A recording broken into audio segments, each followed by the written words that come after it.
This is Shadowland, a new podcast experience from This Jungian Life that explores the lives of people who work and take refuge in the hidden places of our culture. We hope our work will bring insight, compassion, and understanding to the darker side of human experience. In that spirit, we meet Sarah, a mother whose daughter was rescued from the self-harm cult called 764.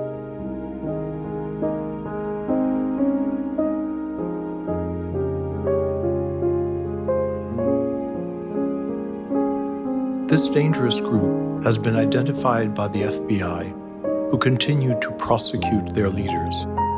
Despite those efforts, it continues and targets children. We explore how she discovered her daughter's entrapment, the process of recovery, the growing danger of these types of groups, and the toll it has taken on her. Sarah's ongoing work investigating these cults requires that we protect her identity. We are using a pseudonym, altering her voice, and obscuring her face. So I'd like to introduce Sarah, whose daughter was drawn into this frightening 764 group, who was put at great risk, and Sarah has gone to great lengths to help and save her daughter. Sarah, why don't you orient us to the story? What happened?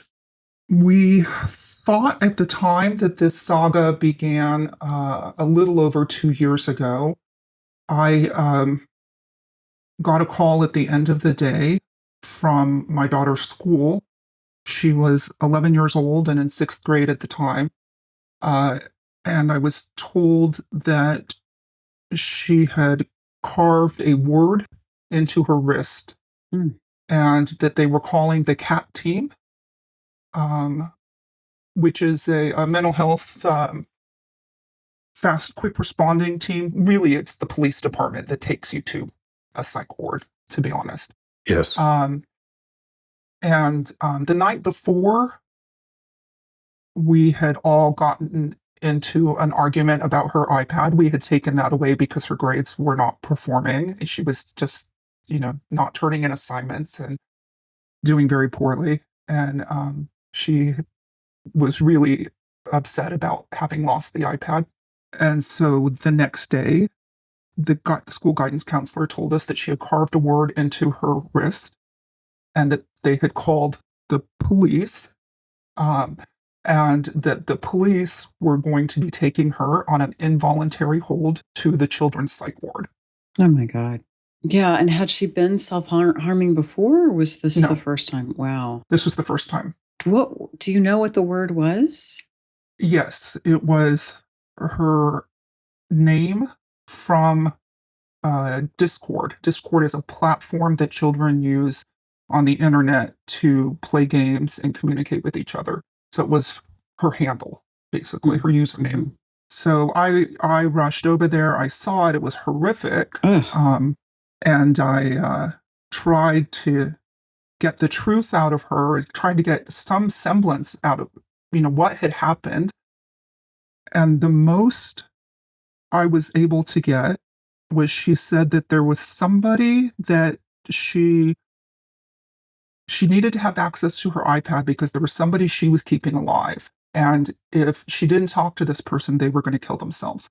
And I said, well, that's a conversation that I think is too heavy for you to be carrying, and that's not something that I want you involved in. So we're going to need to talk about this.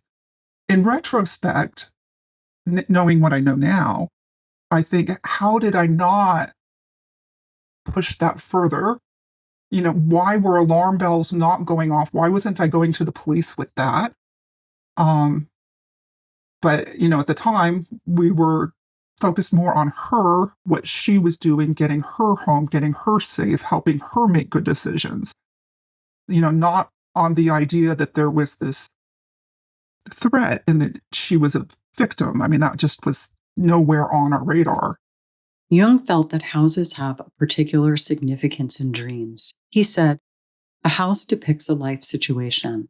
One is in it as one is in a situation. Jung noted that when patients brought him dreams of houses, or even when he himself dreamed of them, they were always unfinished, always in need of another room, or there was always a mysterious corridor attached to one's actual residence that led to rooms that were not there in reality. And when the dreamer awakened, there was always the conscious feeling that one should solve the question of this house, to do something with it.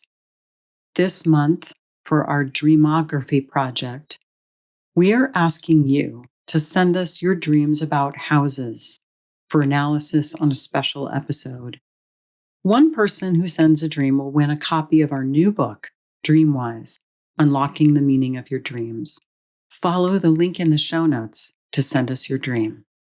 So we got her out of the psych ward, got her hooked up with therapy, and over the next 2 years, had her in pretty intensive therapy for self-harm. Every couple of months, I would see new cuts, and I would think it's episodic, and I researched everything I could on self-harm, all the studies I could, and then I understand it's largely an adolescent phenomenon. It's largely self-limiting. That is to say, it usually runs about a 2-year course. I had been insisting to everyone that it's tied to social media, especially my daughter, who would deny that. Yeah. When you say tied to social media, say more about that. So I didn't know how, but my gut was telling me, knowing my daughter, that she would have taken a picture of this and uploaded it to her friends. And it would have been, especially given how big and bold it was. Big and bold, you mean the cuts? The cut. Yeah, the original cut sign. Because it wasn't mine. It wasn't little. It was massive. It was symmetrical. It was art, like a piece of art, you know? And that it's not something that you're going to do at random. It was for show. And again, knowing my daughter, it's like my instinct was saying she's doing this to show someone. So I assumed that social media meant she was taking pictures, maybe showing her friends at school, sending a video of it or something like that. So over the next 2 years, there would be various periods where I would take the phone away. We'd go for periods without the phone, because of behavior problems. And I would search through the phone. I'd find really disturbing things on the phone and would not get satisfactory answers. And I would, what my therapist would call, spend all this time trying to crack the code, which is to say, try to understand her and what's going on. So I saw screenshots of memes of pretty horrific self-harm wounds, of Nazi ideology, of, like Hitler putting his fingers together to form a heart, of gore. That really, really freaked me out. And when you say gore, what do you? Mutilated dead bodies. Mutilated dead bodies. Some child porn. When I would see these things, I would think, what's wrong with her? And so I'd talk to her therapist, and I'd bring her in, and we'd talk, and she'd say, well, I just thought that was interesting. Or the gore, she said, looking at it medicinally, it's like cadaver. I want to know these body parts, the names of them. And, she'd come up with these explanations, or, Satanism. That was the other thing that I saw that was disturbing. She'd say, I just saw that and I wanted to scare my friends. So I downloaded it to send to my friends to scare them. And did you find that she was forwarding these various links? There was evidence of that on the phone, in as much as she was inviting other people? No, I didn't, actually. Okay. No, and that's a good question. That's it. I didn't think to go and see who she's sending those to. I wish I had. I don't have any of those devices now, but I wish I had. In an effort to understand this, I would just read everything I could about psychiatric diagnoses, borderline personality disorder because of the self-harm, antisocial personality disorder, psychopathy, sociopathy, all of these stuff. Nothing fit. And in the meantime, I had her tested for neurodivergencies, and that came back positive. She's She's gifted and has ADHD and has autism, as do most of the members of my family. So it wasn't a big surprise, but it certainly wasn't an explanation for any of this, because nobody else in the rest of the family was into anything like this. So about 6 months ago, there was one day in particular. We had been on vacation. She and I were sharing the same hotel room, and it had been a lovely trip. She was talking with her friends, and she was happy. She was by talking with her friends, I mean chatting, on her iPad or phone or something. And I know now, having reconstructed things from the timeline, that within an hour of us getting home, we had been traveling internationally. Within an hour of getting home, she cut up her legs, like 300 cuts, hundreds of cuts on her legs with razor blades. And so she had been planning that while we were in the same hotel room, and she was happy. Jonathan Haidt in the Anxious Generation says that today's children are unparented even while sitting in the same room with us because of the internet, And boy, does that ring true. I had no idea who my daughter was talking to or what she was talking about. And we were in feet of each other. Right. Who was she talking to? What do you know now? Well, I still don't know the particulars of that.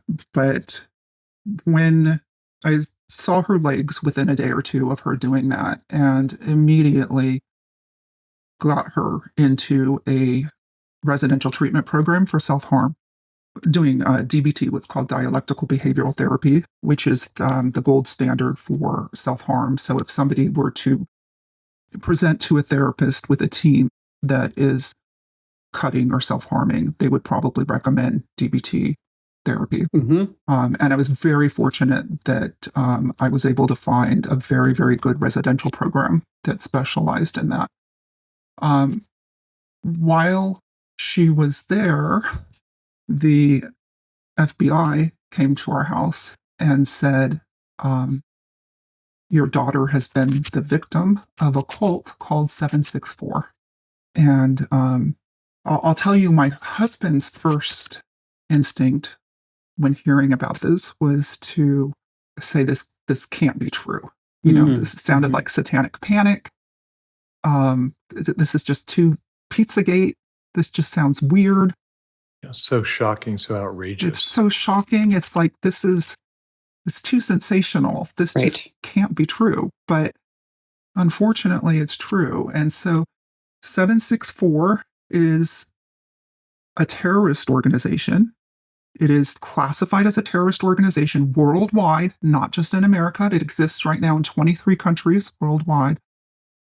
It's decentralized, which means there's not a formal power structure. So there's not, one person you can take down and have the organization fall apart.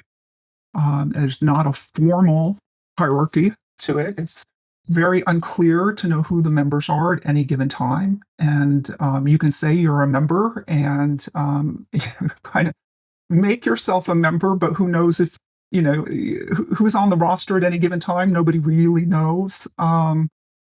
Just to give you some history of this group, and I obviously have immersed myself in this the last few months. The organization looks to have been started sometime around 2018, 2019, out of France by a young man, a med student at the time, ironically, named Rohan in Antibes, France, through an online group called Cult, which is spelled CVLT. He is now recently, just in the last couple of weeks, been indicted by the United States. And so there will be a whole other prosecution going on here if he's extradited. But he started this under the name Cult. And then there was somebody named Angel Almeida that was really involved with it up in New York, who was prosecuted. And through him, the FBI was able to link these activities to O9A, the Order of Nine Angles, which is a satanic group. But I think I would say the organization was still fringe until COVID hit. And In 2020, there was a child named Bradley Cadenhead out of Texas. He was about 15 years old at the time, who had been a member of Cult and started his own group, a splinter group called 764. Now, 764 were the first three numbers of his zip code in Texas. His group really exploded from there and just took off worldwide. And the group focused primarily on two things. One, extorting young girls, and by young, I mean 9, 10, 11, 12, into getting child pornography and having them self-harm. And the extortion is just horrific. They would tell the girls, we have your IP address. From the IP address, they would trace the parents' names. They would trace the address and say, we're going to call the SWAT team to your house. If you don't take more pictures, or if you don't hurt yourself, or if you don't kill your pet and live stream it, we're going to raid your house right now. And so, over time, you end up with hundreds of girls deeply traumatized because of this. Cadenhead was arrested, prosecuted. He was convicted in Texas and given, he was sentenced as an adult then, but, much of his activities took place as a juvenile. He was still given 80 years. Now, I would say there's probably one conviction every week somewhere around the world in relation to this. I mean, the FBI has a task force, and they're working very, very hard to try to get a handle on this. So 764 is an accelerationist group. And for those who are not familiar with that term, accelerationism is the idea that you can bring about societal collapse. And you want to bring about societal collapse because ultimately it's good for everyone. It's the greater good. And you can bring about societal collapse through acts of violence and destruction. They don't focus on the rebuilding of society after the destruction. It's all based on the destruction. And so accelerationist movements, which are on the rise worldwide, and are largely tied to extreme right-wing movements, Nazi movements, target children, mostly boys, but they do target girls, and we'll talk about that in a second in a different way. They get them to commit acts of violence, and they've taken the playbook from the jihadists and used the same methods that have been used with ISIS and stuff in the past. So they start getting kids in as young as 9, 10 years old. The way they found them, and the way we believe my daughter was found, was playing Roblox. So Roblox is a very popular game for kids online. The most popular website. Kind of wholesome and creative and all that stuff. But when kids play it, they can come into contact with strangers and they can talk to strangers. Is that right? Yeah. And those strangers need only be 2 or 3 years older than them. That's it. To a large extent, these are kids terrorizing other kids, which is hard for a lot of people to grasp. I mean, there are adults involved in this, and there are adults being prosecuted, but the large majority of this is children, older teens terrorizing younger girls. So we think my daughter had been contacted on Roblox as soon as the pandemic started, which is when she first got access to the internet. Mm. And they started sending her pictures of gore. And by gore, I mean pictures of mutilated dead bodies, human bodies, and animal bodies, dead animal bodies. And so that goes on for some time. In her case, I think it probably went on for a couple of years. Can I just want to get into one detail. So the initial contact is made on Roblox, where there's some kind of like public chat or something like that. Did they get her off into a Discord server or a Telegram channel or something? Right. So exactly. The initial approach is in this relatively public space, but then they kind of entice them over into more private spaces. Is that right? Yes, that's right. Roblox, Minecraft, and Instagram. are the three private places most commonly used. And then they're asked to chat over in private locations on Discord servers. And then the majority of the grooming takes place on Discord. Now, of course, the children don't see it that way. They say that they're talking with their friends on Discord. By the way, I heard that Fortnite is another gaming site where where the initial approach happens as well. I wouldn't be surprised. Yeah, so another popular game. But yes, so there's a kind of love bombing that initially happens. Right, there's a love bombing. My daughter said she felt these people really understood her, which is classic cult programming. They tell you, we understand you. But really what they're doing is telling you how to think at very subliminal ways. And I want to say this before I forget, because it's so crucial to understand. These kids are not in classrooms. They're not watching movies. They're not reading books. They're not coming to this radicalization by the ways we would expect. They are coming to radicalization by memes. This is radicalization by memes. There's a professor up in Canada, Mark Argentino, who writes on this and is probably, I would think, the world's leading expert right now on 764 issues, who's the first I've seen to identify this, that indoctrination is occurring by memes. So these kids get one sentence in a comic, and then they start forming a worldview, but they see 30, 40, 50 of those comics a day. And that is how they start seeing the world. And so girls are gradually taught to destroy themselves, and boys are taught to destroy others. That's the root of the accelerationist agenda. And before they get there, the kids will be desensitized with gore. Gore is usually the first step. And that desensitization process can take a year or two. Then, when the levels are down, when the guards are down, it can move into child porn, self-harm. And when you say child porn, is it that they're having these girls take pictures of themselves? What is the production of the child sexual abuse material? Yeah, pictures of themselves, definitely. You've got kids as young as 9 and 10, and it will sometimes just be one picture. That's all they need, one picture, and then it cycles into extortion, which sets in motion this flood of ongoing photographs that the children feel compelled to produce. It's videos and photographs. There's also very sadistic behavior. 764 is notorious for its animal abuse. And a lot of the kids are made to harm their pets. Bradley Cadenhead, one of the things he did was have a girl cut off the head of her hamster.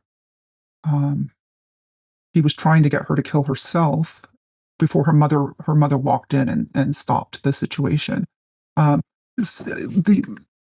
Within 764, the perpetrators compete for clout, which is like popularity in high school or junior high school.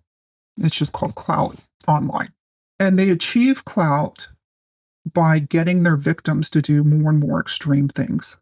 So they will target girls who have eating disorders, for example, or cause girls to have eating disorders and get them to get down to the lowest weight possible. And so the ones who get girls into the 60 pounds, 70-pound mark have more clout than the guys who are grooming the girls at 90 pounds, for example. And so they will collect pictures of rib cages and stuff like that. With animal abuse, they'll get the girls to harm their own pets, post pictures of animal harm, animal abuse. They will force children into incest with the younger siblings and record that. And again, this is all photographed or videoed, or even in Yeah. some cases live streamed. And live streamed. Yes. And then, and the ultimate end goal, the most notoriety that you can have is if you get someone to commit suicide. Live streaming it. Live stream their suicide. Yeah. There have been numerous cases of live stream suicides. Mm-hmm. So how far did your daughter get drawn into this world? I don't know. We don't have the answers yet from the FBI. The FBI has told us she's a victim. We know that she made self-harm videos. She's admitted to that. But she denies everything else. She denies any ideological ties. She denies friendships with them, says that she was just kind of loosely affiliated with them.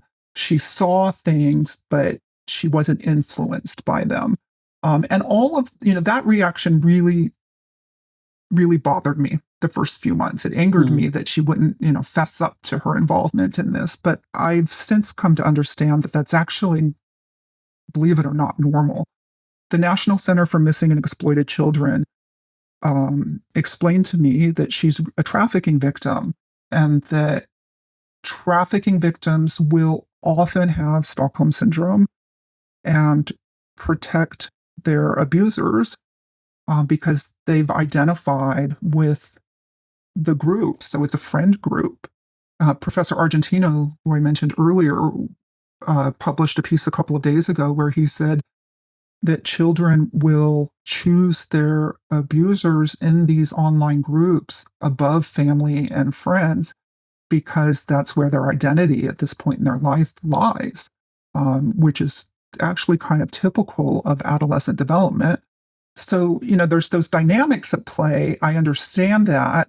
I don't have full disclosure from her. We don't have full disclosure yet from the FBI. I have been looking into this so much that what I can say is that as horrible as all of this sounds, I'm very, very thankful that we have her. We have her safe. I know where this could have gone, given where I've seen it gone with other people. And, I'm grateful that we've gotten her out.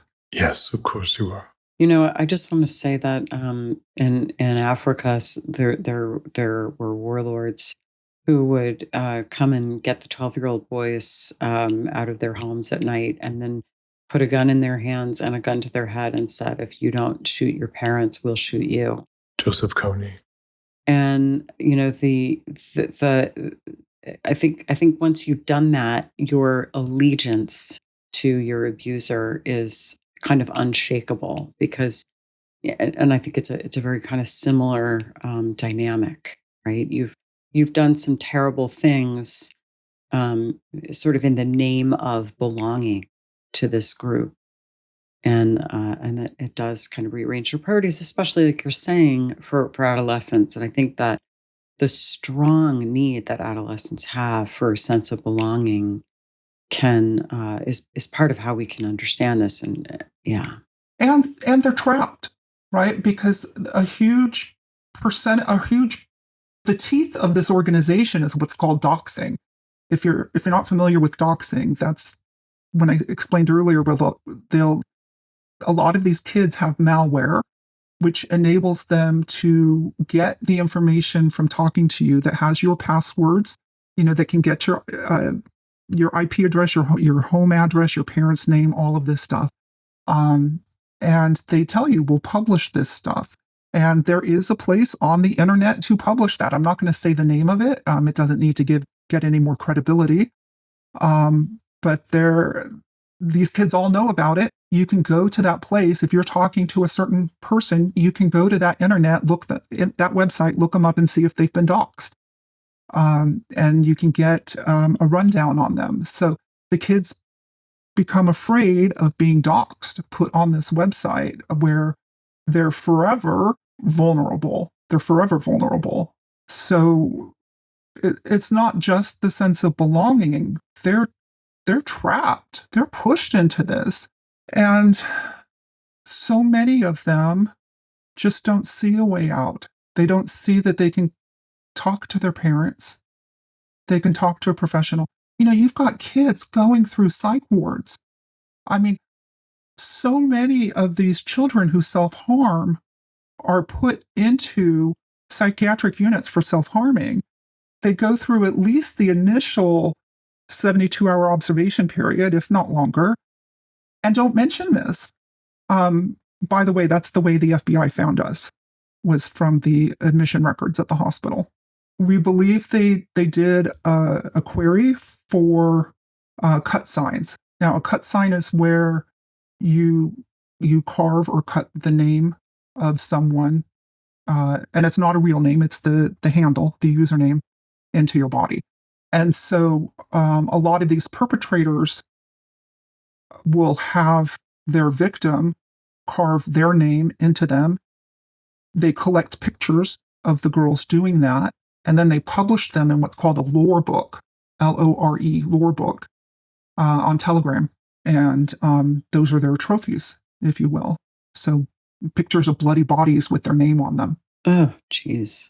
That end up being permanent scars in these children. So I want to step back to something that you had said, which struck me, and also I noticed in the research that there was an upswell of this during the COVID isolations, and some of the research around at-risk youth suggests that children that are experiencing isolation, depression, and identity confusion makes them more vulnerable. And of course, during COVID-19, kids are at home, they're isolated, they're upset, dysthymic, depressed, because their entire routine of their lives have been disrupted. And by virtue of them being young, of course, they're in this identity formation stage. So you have an entire nations of kids that are more vulnerable during COVID-19, as well as spending all their time online because that's how the teachers are attempting to teach them. Parents are normalizing enormous amounts of online time so they can have any kind of connection to the outer world. So it was this terrible storm of vulnerabilities that allowed predators like this to gain access to more children than they might normally. I've thought about this, and yes, it did happen for us during COVID, and that's when the 764 phenomenon really exploded with Cadenhead. But I really want to push back against some of that narrative. Sure. This is still going on very strongly now without COVID. Mm-hmm. I think this would have happened regardless of COVID because of our phone-based childhood. When I talk about this to people, they're usually sort of shocked and disgusted and say, inevitably, maybe 1 out of 4 people will say, well, it's Lord of the Flies. And my response to that is, the lesson from Lord of the Flies, when we all had to read that in high school, was we were taught wrong. We all sat around asking the big question, is man inherently evil? Is man good or is man evil? That wasn't the big lesson from Lord of the Flies. It's children need to be parented. That was the lesson. If children are not parented, look what happens. So yes, this is Lord of the Flies because these kids are not being parented online. And so you've got victims receiving horrible trauma, but you've got perpetrators who are also victims in their own sense because they too have been groomed into this world, who are looking at life sentences, and their parents are suffering the consequences of that as well. My daughter was not at risk. She is from an upper middle class family, educated parents, had been learning several languages, had activities, had plenty of things. I mean, demographically should not have fallen into this, with one exception, and that is that she does have some neurodivergencies. And a lot of these kids are neurodivergent, whether ADHD or autistic. And the risk there is because those are the kids who statistically spend more time online. Yeah, I mean, one of the reasons why one of the aspects I think that captures me about this is exactly what you're talking about, Sarah, that I think we haven't fully yet realized the power of the internet to influence us, especially when we're teenagers. And that really good things can be spread on the internet, really wonderful things, but really dark things can too. And per the Lord of the Flies comment, I mean, I think that, we're offering this as part of our Shadowland series. And so, what you're describing to me, I can't think of another word for it other than evil. And Jung, thought a lot about evil and felt like it existed. It wasn't just the absence of good. And he said, we have to know about man's potential for evil. And here it is, and it always exists, right? It's not like this present situation has created it. I mean, this is part of us. This is in human nature in some sense. But what has been allowed to happen is it's been allowed to spread quickly. People who are interested in doing this can find each other very easily. They can easily find victims. There's something about the technology that has enabled it and accelerated it. So I'm going to go a step further than that and say that actually these groups cultivate it in the same sense that they cultivate mental illness. And we'll talk about that next. But if we can talk about the evil first, a lot of the memes that I was talking about talk about anger and what to do with your anger, how to destroy things. It says things like channel your anger to kick windows, destroy property, slash tires. So kids are taught those things. And what if you're not angry to begin with? You're kind of taught that you should be angry. And then you start wondering, why am I not angry? What's wrong with me? So then when you do feel some anger, you're like, yeah, there it is. That's right.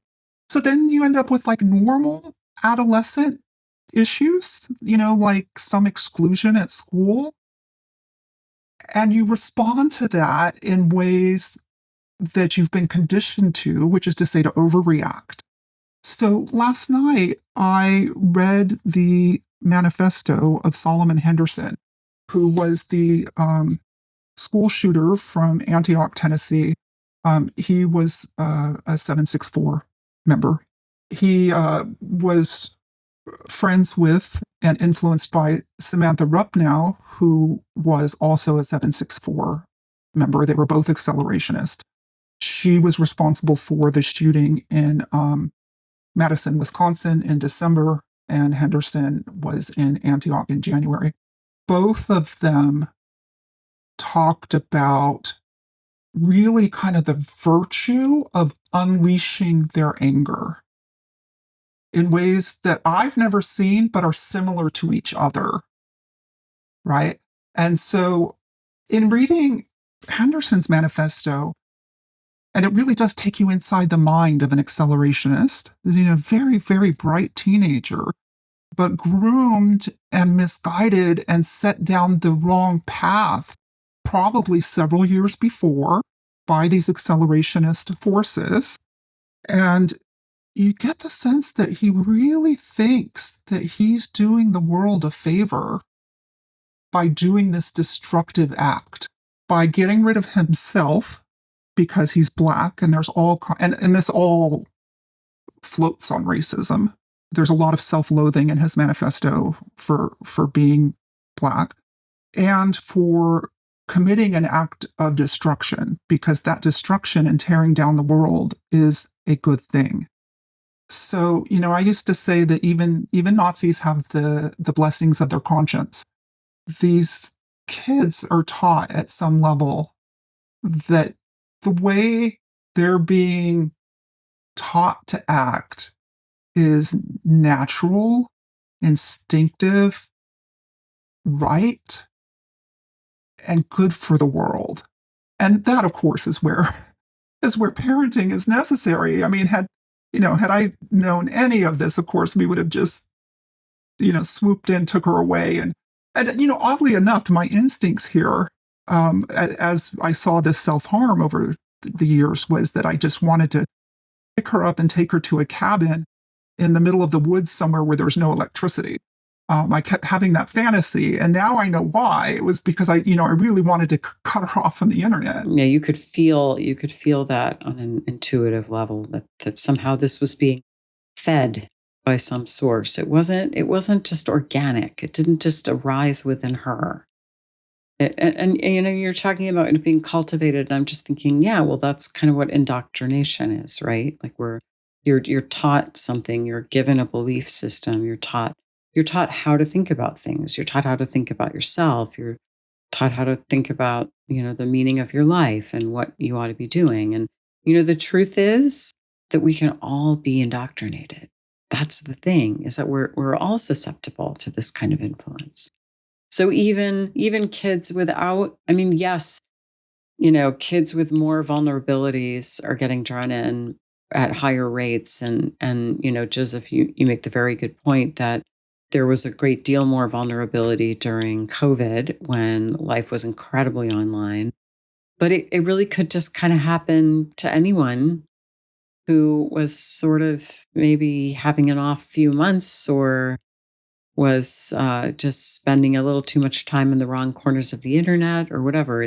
Or the right corners of the internet.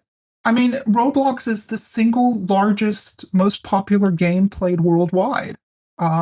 So if you just happen to be there where somebody tries to talk to you and that leads to something else, you can it's just a set of circumstances set in motion.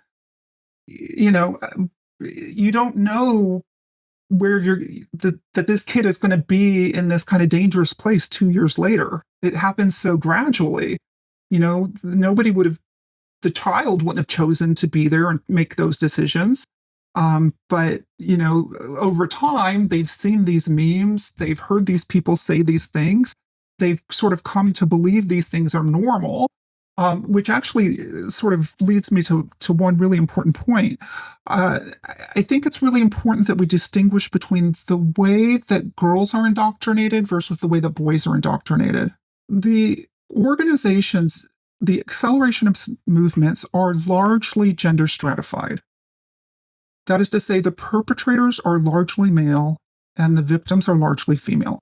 There is some crossover from that. Natalie Ruppnow, the school shooter, was female. As they get older, the girls will tend to, if they're still in what's called CALM, this is called CALM, which stands for the community. 764 is a big part of CALM. As they get older, if the girls are still in, they tend to turn into the perpetrators at 16, 17 years old, rather than remaining victims. But the boys are lured in with pictures of weaponry, automatic rifles, violent games, soldiers, the Nazism, the sort of destruction, the things that just cause them to be destructive towards others, violence. The girls, on the other hand, are taught that being crazy is a good attribute, that mental illness is glorified. And I know some other people have been noticing this. If you just ask Siri, is mental illness glorified among Gen Z? There's dozens of articles that will pop up. If you're on TikTok and you create a profile for a 13-year-old girl, within 4 minutes, 40% of that feed will be self-harm and depression-related content. Mental illness is cultivated among young girls this age, starting at about 10 years old. And you're saying this is kind of true just in general, but especially within groups like 764? I think it's true in general, but it is the linchpin or the lifeblood of groups like 764. You have to have, you have to have a perpetrator, but a perpetrator has to have a victim. And the victims have to submit willingly. And one of the ways they get the girls to do this is by convincing them that they're crazy and that it's good to be crazy. And so that's where looking at the indoctrination that the girls have been forced to contend with is critical and frightening. Their memes say things like, the best woman on earth is autistic and crazy. How I sleep at night knowing that I'm evil, with a picture of a cute little girl. All of the images are like soft colors, pink, pastel colors, a lot of Hello Kitty. That anime sort of. Anime, or what's called trauma core, which is a certain aesthetic. You can search for that online, trauma core.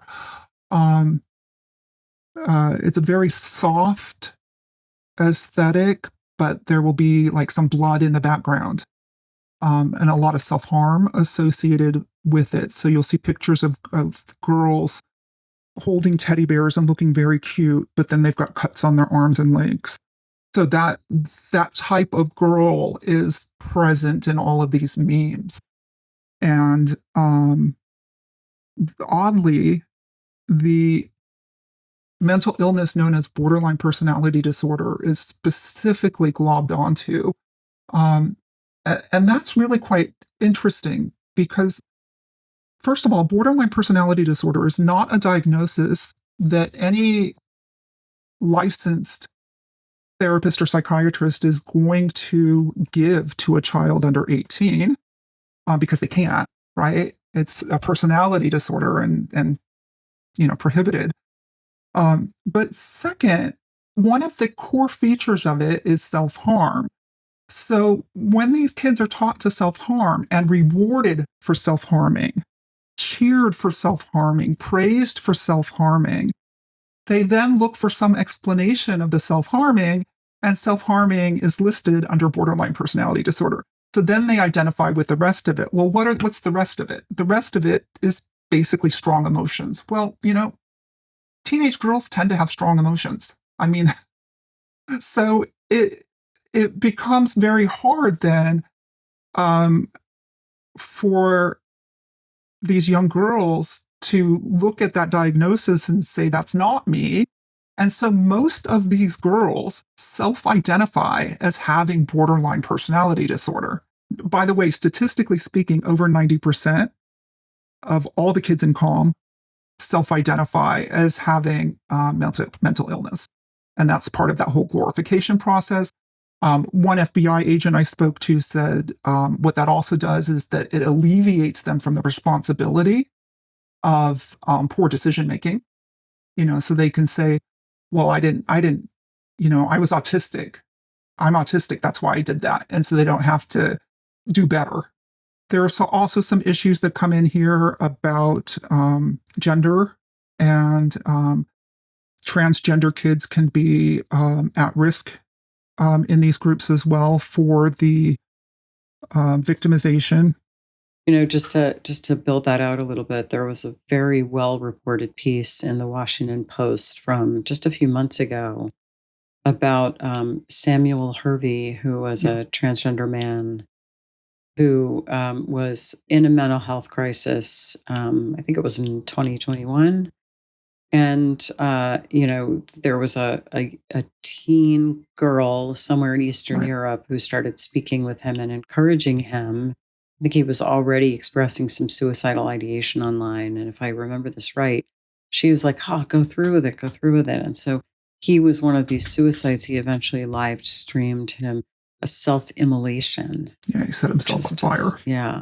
One of the things about that, just that I wanted to lift up, and you were sort of alluding to this before, is the perpetrator, who was a teen girl. She spoke to the reporters, and she's remorseful for what she did. She claims there was another suicide a few months later.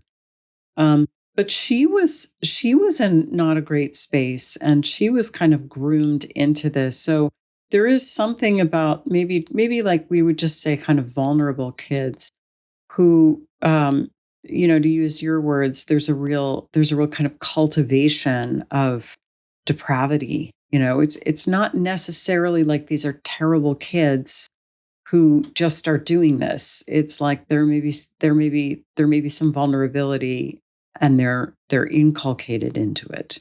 Absolutely right. Yeah, that girl went by the handle FMLK, which she made up because she thought it was what they used the term edgy. She said that she was groomed by Kush, and yes, there were two victims in that, and she's in Eastern Europe. And I think what's interesting about her story is that she says that she was diagnosed with antisocial personality disorder, but here she is at 18, now when they're doing the interview, 18, 19 years old, and has significant remorse and significant guilt. So she bought the diagnosis enough to allow her to continue with these acts.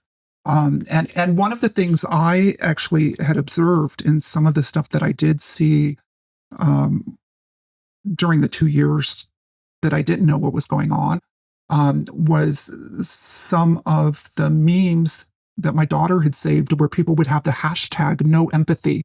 I had never heard that phrase before, as a hashtag no empathy. And it's like a badge of honor with them. So it kind of frees them up from having to make moral choices. And there are little bingo games that they will make where they check off like all of the faults that they have. And one of them is, lacks empathy.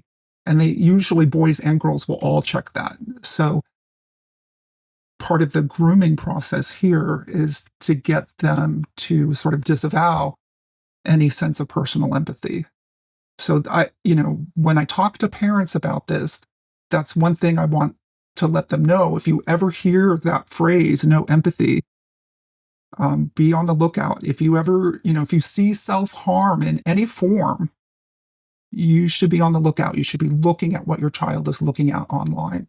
The FBI has put out a public service announcement regarding these kinds of groups, and they have a list of warning signs, which I'll just read because we're in that topic.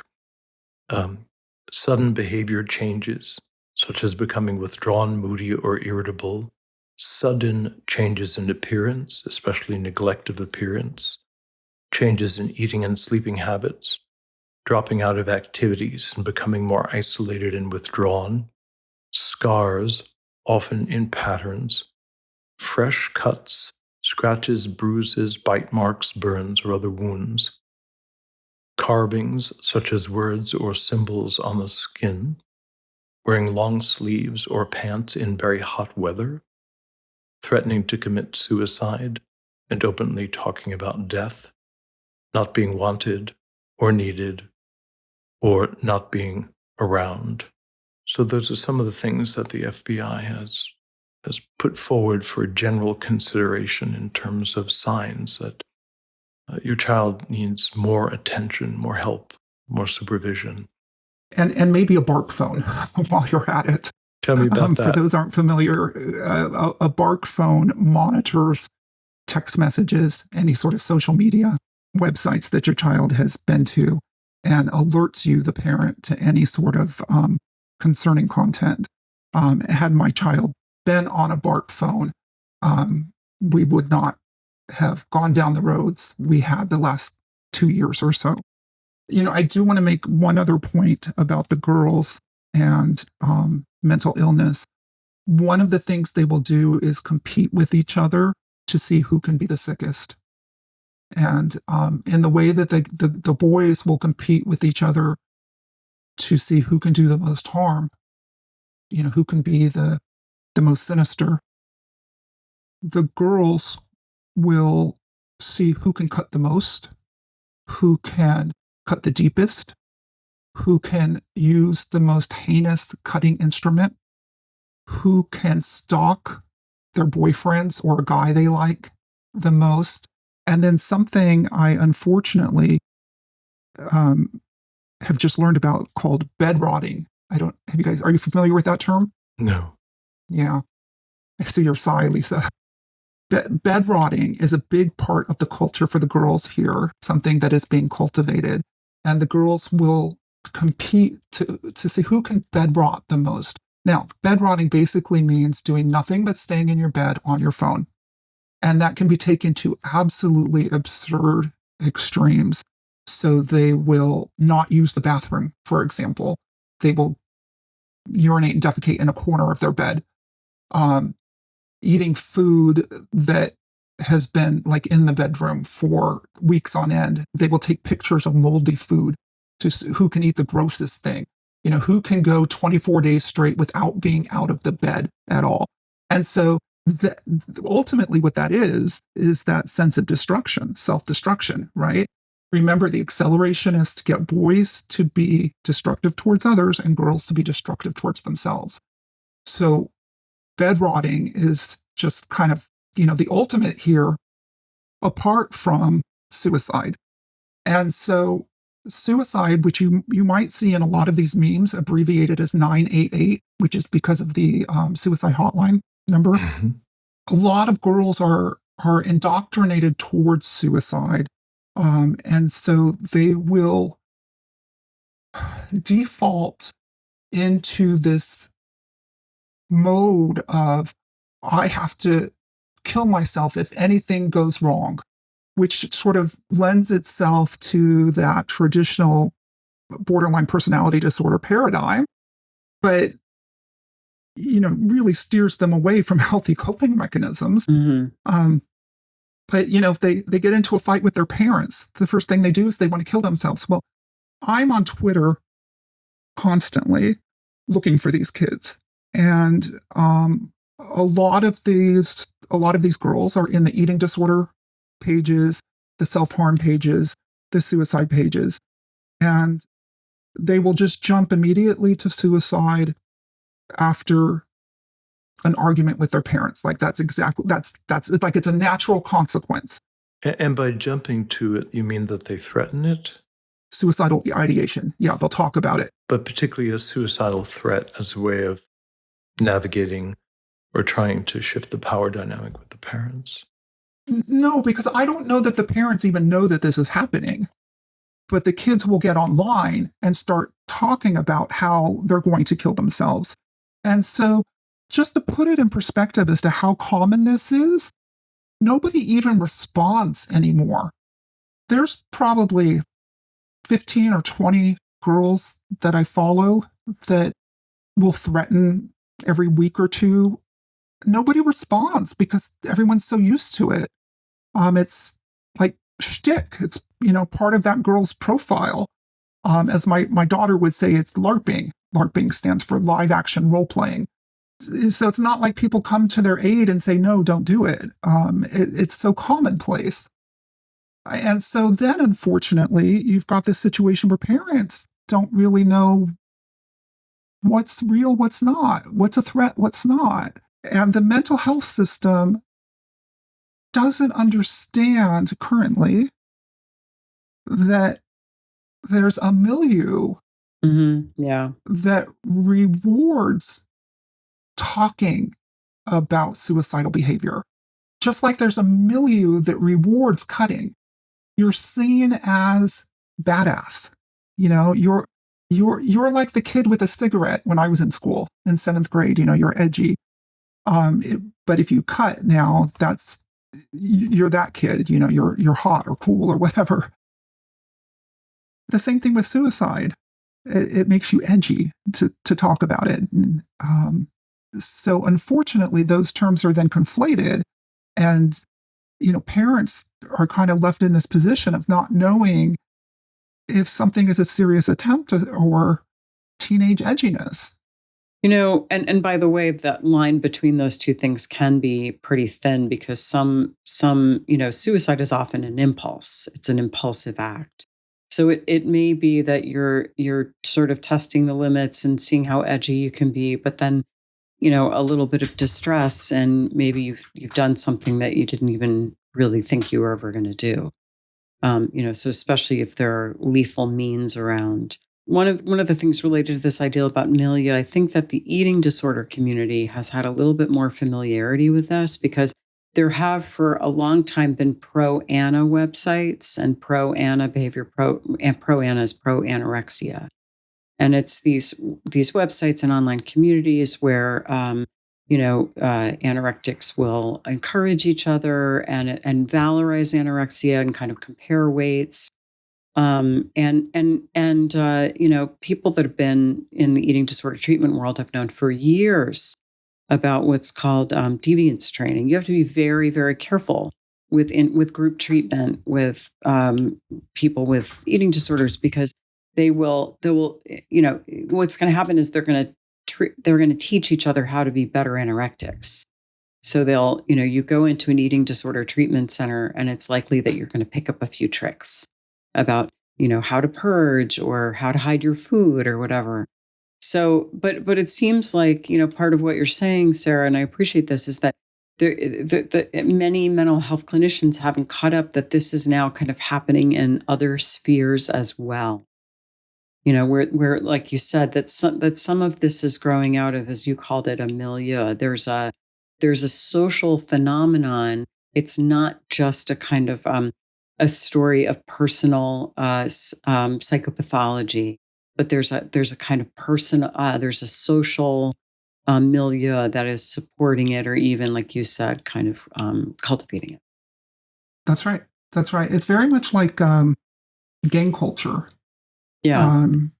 These kids wouldn't be carjacking and doing the vandalization if their friends weren't there to support it and give them the props and the kudos for doing it. And so putting them in therapy is not how you stop that behavior. You stop it by getting them out of the gang. So, my daughter said last night to a sibling, "I'm not crazy anymore. I don't cut anymore. I'm not crazy anymore," which, kind of brought me to tears. Just to hear her say that, both of those at the same time, that she does not identify as being mentally ill, and does not see herself as a self-harmer anymore. But she's been away from this environment for at least 6 months now, and that's likely to continue. So,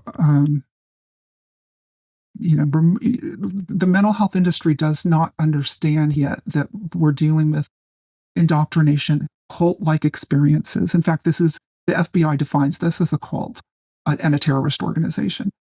And honestly, that is what America, if there's one thing that I can say about school shootings here, it would be that is what America is missing about school shootings. Yeah, say more about that, because you've mentioned school shootings a couple times. Let's help us make that connection. Yeah, it's America has yet to understand that school shootings are cultivated in this country. They are the children who do that. Yes, they have some mental illness. I mean, obviously, somebody has to in order to go through with these things. Yes, they have access to horrible guns, but first and foremost, they are radicalized. All of these school shooters have got ties to something usually called TCCC, the true crime community. They will admire other mass shooters or school shooters. A lot of incels admire Elliot Rogers, who was the UC Santa Barbara shooter. Incel stands for involuntary celibate. So a lot of young men who are just terminally online and don't date will call themselves incels. And Elliot Rogers, who did the UCSB shooting, wrote a very long manifesto about how he was angry at women and they, deserved it because he couldn't get a date.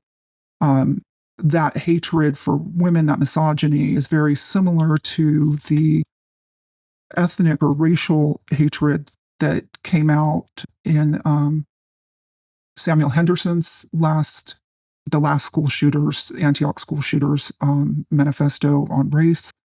Again, he and Rupp now were both related to 764. A lot of these kids idolize Dylan Roof.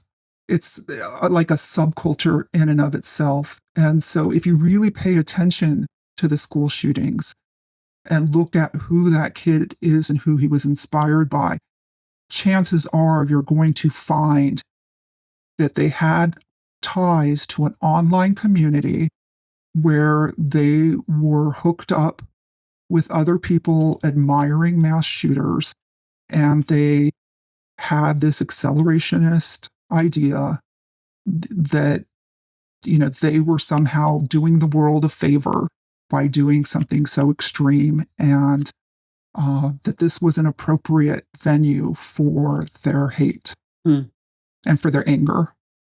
Joseph, I'm wondering if you and I can sort of speculate for a minute just about how we see this kind of from a Jungian view. And one of the things I'm aware of is that 764 and some of these other groups recruit at least the iconography of a cult organization. So there's a kind of Satanist wing to it. At least they'll use the aesthetics. They'll draw, pentagrams and other imagery that's taken from Satanism.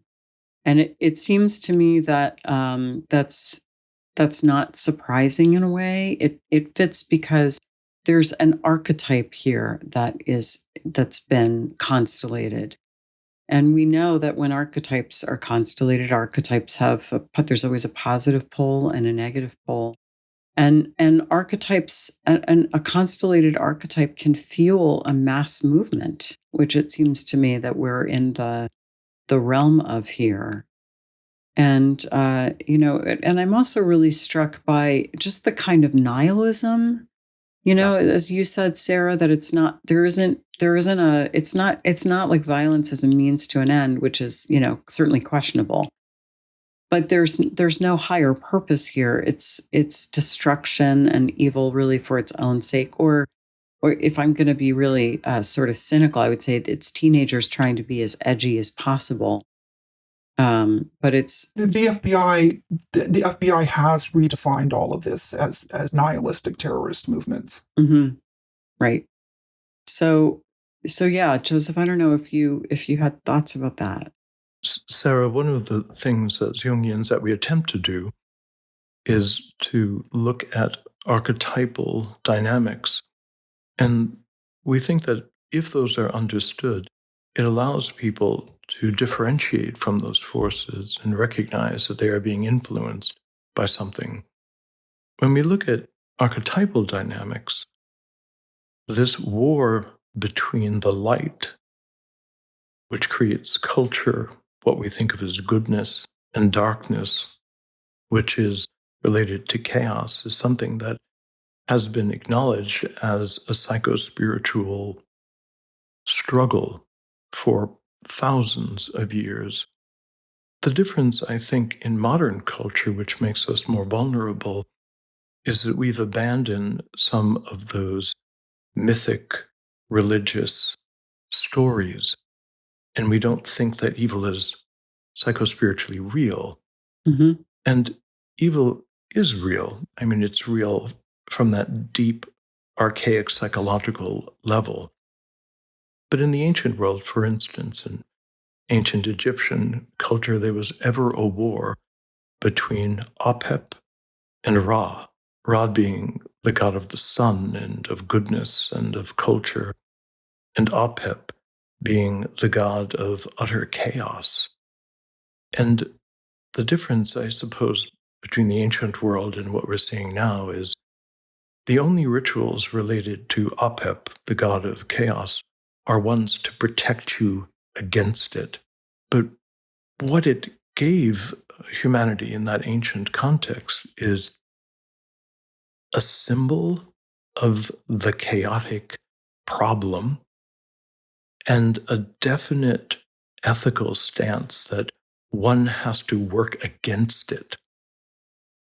And part of the mythology is that Apep is ever seeking to destroy the sun itself, to destroy light and plunge us all into a kind of hideous darkness.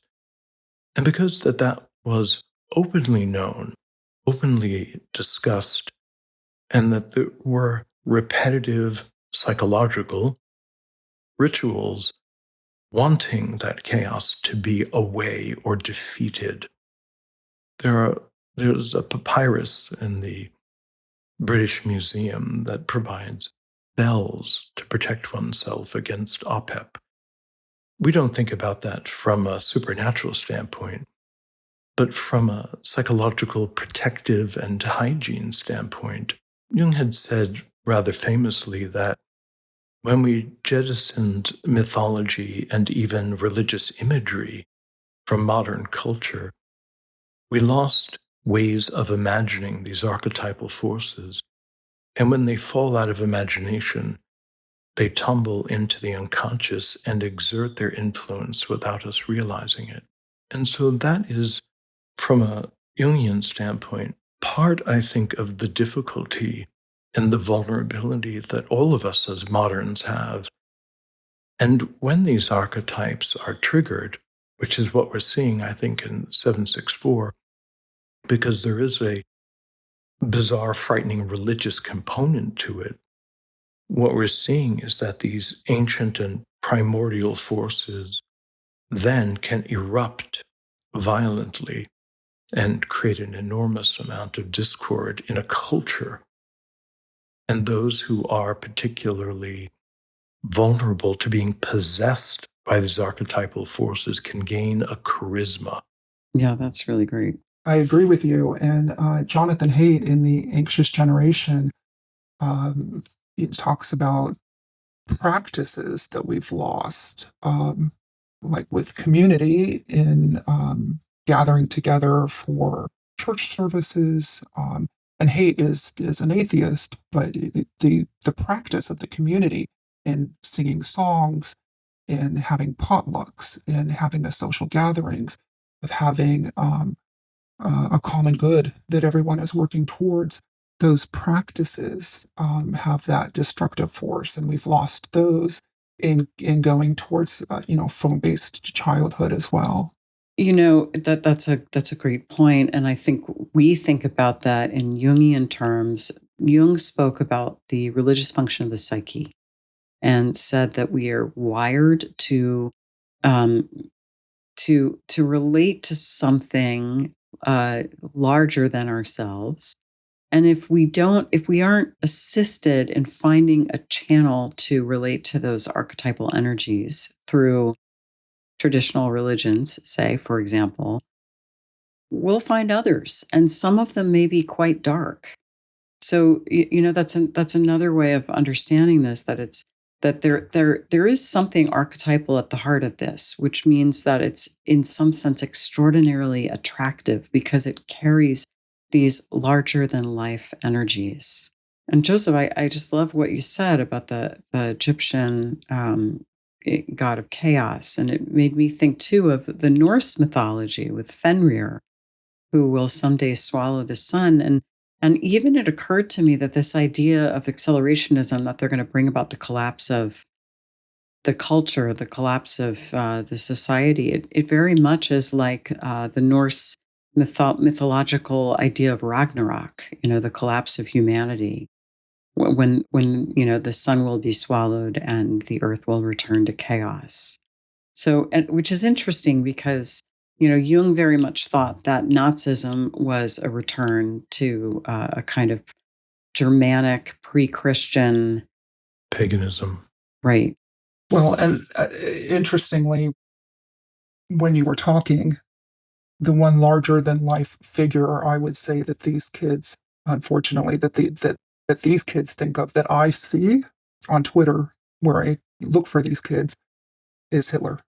Who Jung wrote about being so horrified by what he observed, trying to understand, one, how could an entire nation of people be possessed by a singular horrific purpose? And who was Hitler such that he could inspire this kind of terrible, terrible horrors? And he sought to describe what he called as a mana personality. And it requires somebody who is, in a sense, somewhat psychotic, that the inner worlds are so real to them.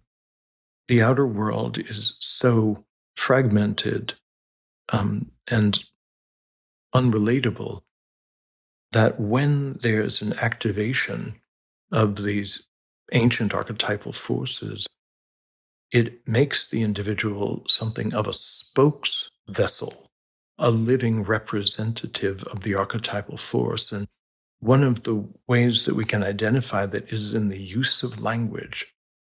The language of the unconscious is particularly grand, mythic, speaking about the gods, speaking in these very broad, poetic, archetypal terms.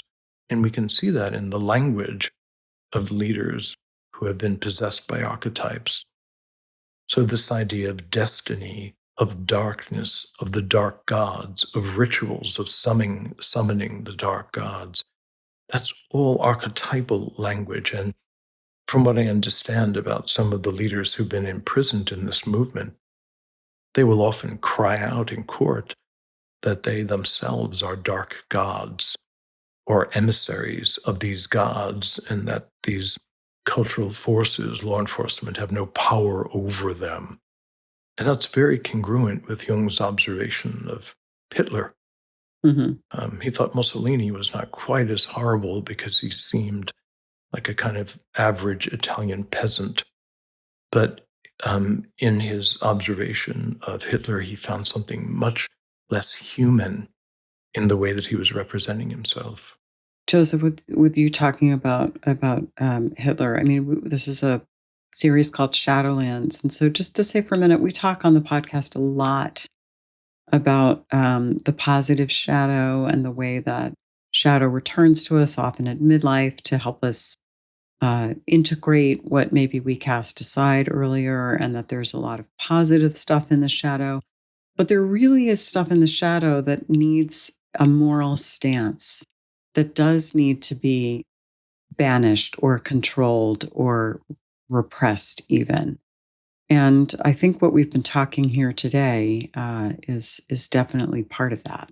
In that spirit, I would like to read part of one of the prayers against Apep, against the darkness, against evil, which is a translation of this ancient Egyptian papyrus, to get a feeling of the stance that this ancient culture developed in order to resist these forces. Fall on thy face, O Apep, thou foe of Ra, get thee back, thou enemy, thou rebel, who hast neither arms nor legs, or thy snout shall be cut off from the rest of thy face. Thou art fallen and felled, for Ra, Harakti, has felled thee. He has crushed thee, he has condemned thee. The eye of his body chastises thee, and thou art fallen into the flame which issues from its fiery blast, which comes forth in its moment of action. Its fiery blast is on thee. Thy raging is dispelled by Isis through the spells of her utterance. Thy soul is cut up, thy vertebrae are severed. Horus has made thee impotent. The children of Horus break thee up, for thou art destroyed in their moment. Back, get thee back, off, take thee off, thou art fallen. Very dramatic, of course. And I imagine these things were accompanied by rituals in order to make a psychological impression. So I think our modern abandonment of even an acknowledgement of the archetypes of evil has in fact made us more vulnerable to them. I think a lot of parents also don't necessarily raise their children in an explicit religious environment. Many parents will think, and justifiably so, that I'll let my children choose a religion if they're interested in it later on in life. But what we know statistically is that children who are not introduced to the mythopoetic world of religion when they're young generally have no interest in it when they are older. That this mythic layer of the psyche needs to be cultivated in children. We have many of us have experienced religious abuse through its extremes, so I understand the great caution that people take. But providing some kind of mythic framework to children of the war between good and evil, which in the beginning is externalized because children literalize things, then becomes internalized, and then they're able to have a stance against these images and archetypes that can be triggered inside of them. And through this symbolic process is the beginning of learning about ethics. So that may seem far away from the world of phones and web and predators, from across the world that can reach into our children's phones. But Jung would probably speak to it on one level at this mythic level. Mm-hmm. Mm-hmm. That's really beautiful. Sarah, how is Jenny doing now? Well, like I said, she's stopped self-harming, and Mm-hmm. just recently I heard her tell a sibling that she's not crazy anymore. So those are wins. Those are really big ones. I mean, she's very young. She's 13. So we're very fortunate that we still have a lot of time Yep. to steer her in the right direction, get her some help. And I'm first of all very, very thankful that we found out. Yeah. And second, that we found out while she was young so that we can get the help she needs. How are you doing? I know that you've been doing so much research on this and just immersing yourself in this really dark stuff and dealing with your daughter who I know you've been very worried about. Well, I've been better. I had a friend Friday say that for the last couple of years, there's just a sadness about me, and I can't refute that. It is what it is. With that said, I have to step back and be proud of the decisions that I've made to get us where we are. It wasn't easy. There's a lot of bucking the system, if you will, that I've had to do, both with the mental health system, with law enforcement, with my family, with my daughter. It's not like anybody was ever standing right by me saying, "You go, let's do this." It's that everybody had a position that they wanted filled, and everybody wanted their way. So my daughter wanted unfettered use of the internet, and so her disruption and anger and tears over not having that, I had to balance against social services demand that she not have any access to the internet, which was actually very useful to me. And, family members who couldn't deal with this and tune out and just leave it all in my hands. So it's definitely very, very challenging. And yeah, definitely lonely. Definitely. So I needed to cherish moments when she says she's no longer self-harming. And I read on a parenting group the other day where somebody was talking about how delightful teenagers are. Somebody else said, speak for yourself. Some of us barely get out of it alive.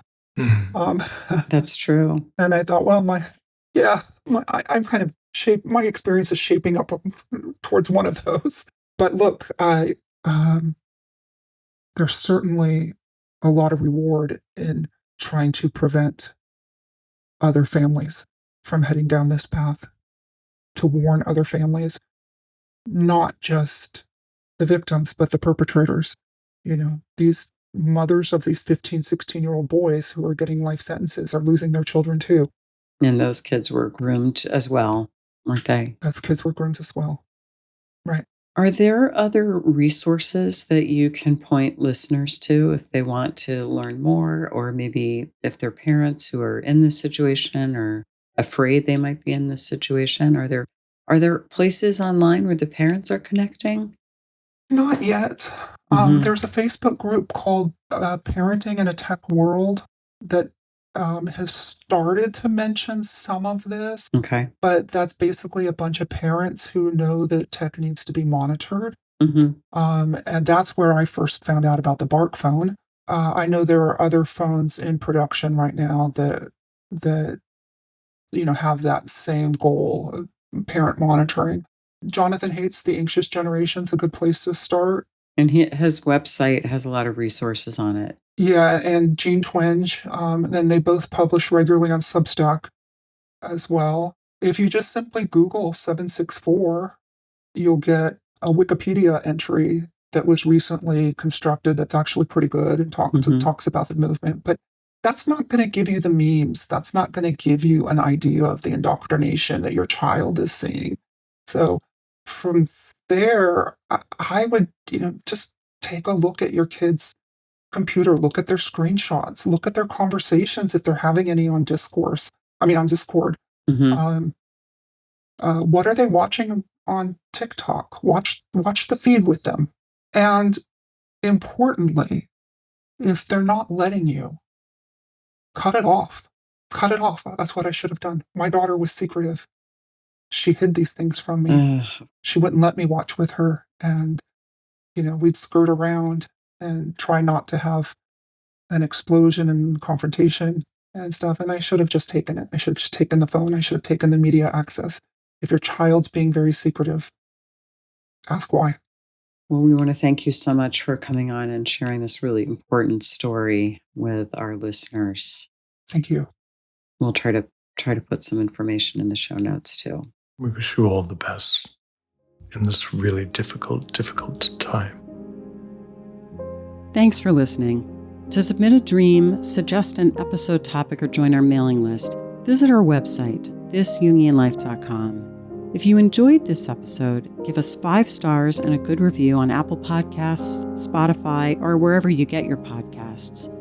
Subscribe to our YouTube channel and make sure to click the notification bell to be alerted whenever we upload videos. And keep up with all things TJL by following us on Instagram, Facebook, X, and TikTok.